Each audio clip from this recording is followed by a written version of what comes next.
తాకట్లో ఉన్న మీ బంగారాన్ని విడిపించి ఆ రోజు ఆన్లైన్ రేటుకి కొంటాం. Sharma gold company. దేనికైనా సమయం రావాలి అంటే అంతే అంతే అంతే. ఈ రోజు అమ్మవారి సమయం ఇచ్చింది, గీతాంజలి వచ్చింది. 2026 ఎలా ఉండబోతోంది? విపరీతమైన హింస చెలరే.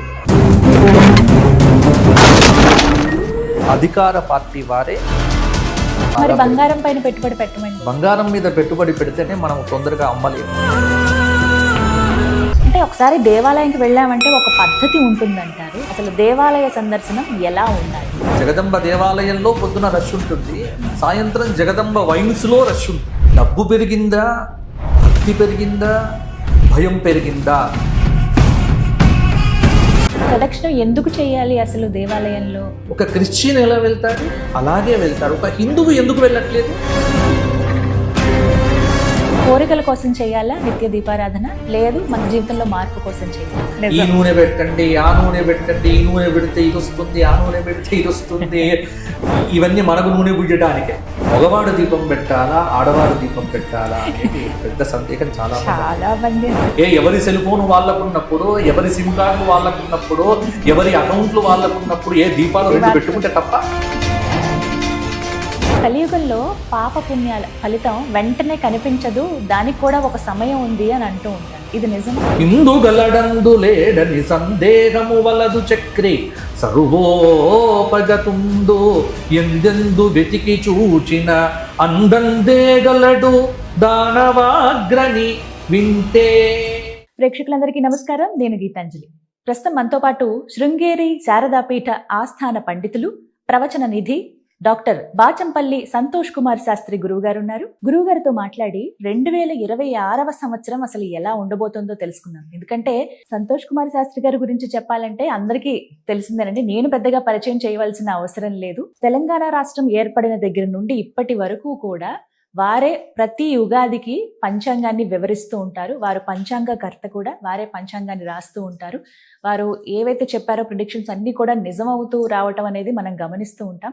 అయితే తెలుసుకుందాం ఇవాల్టి వీడియోలో 2026వ సంవత్సరం అసలు ఎలా ఉండబోతోంది, ద్వాదశ రాశుల వారికి ప్రత్యేకంగా ఉన్నటువంటి పరిస్థితులు ఏంటి, ప్రభావాలు ఎలా ఉంటాయి, ఎటువంటి పరిహారం పాటించాలి, గురువుగారి మాటల్లో విని తెలుసుకుందాం.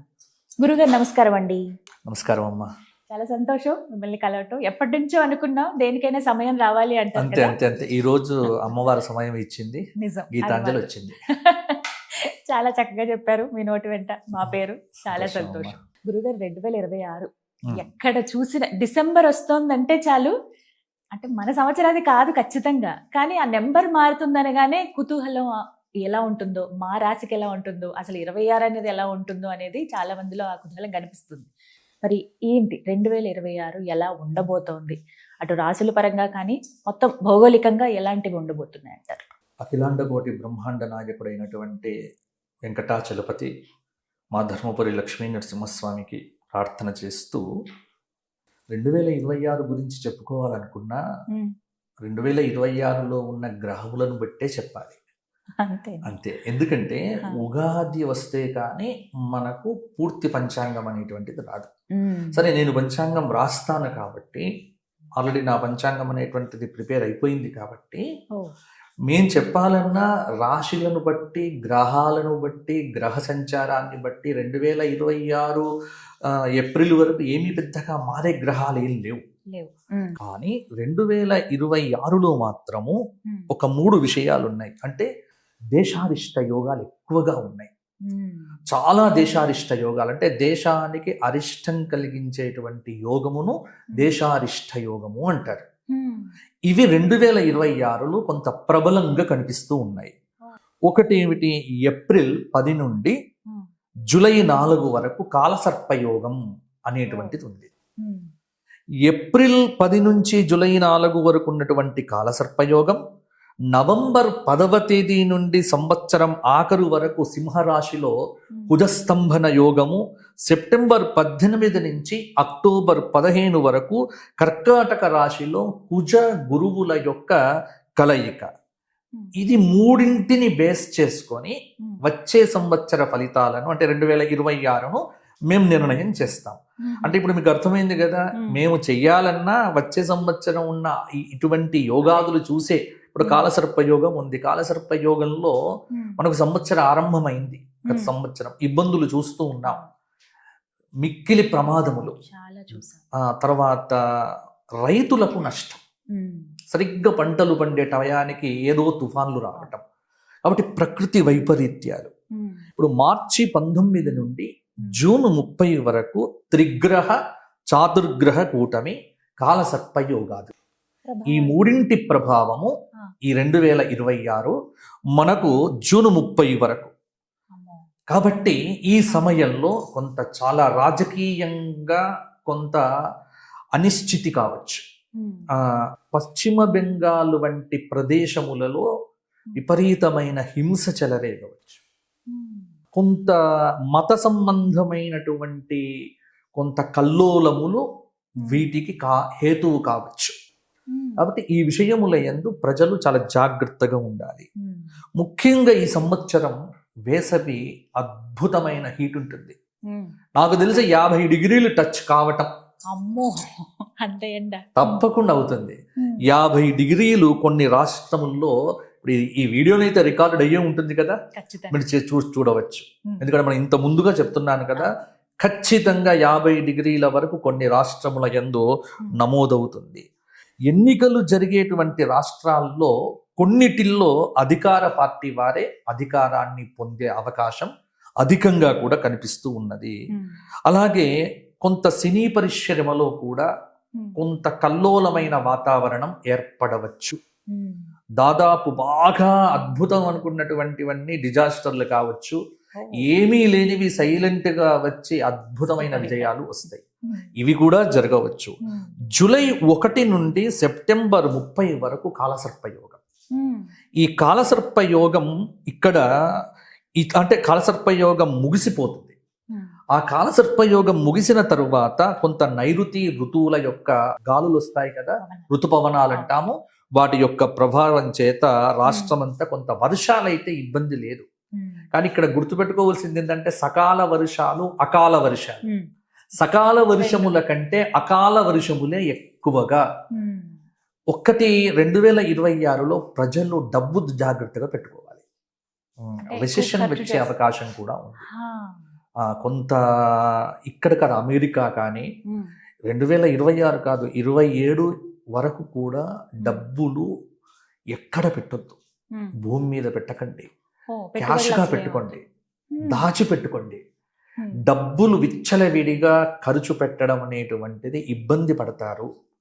ఎందుకంటే ఖర్చులు తగ్గించుకొని పొదుపు అనేటువంటిది కొంత విలాసాలకు, ఈ పెళ్లిళ్ళు ఘనంగా చెయ్యటాలు కొంత తగ్గించుకొని డబ్బును పొదుపుగా వాడుకోవటం అనేది 2026లో ప్రతి ఒక్కరు కూడా ఈ సూచన పాటిస్తే వారికే బాగుంటుంది.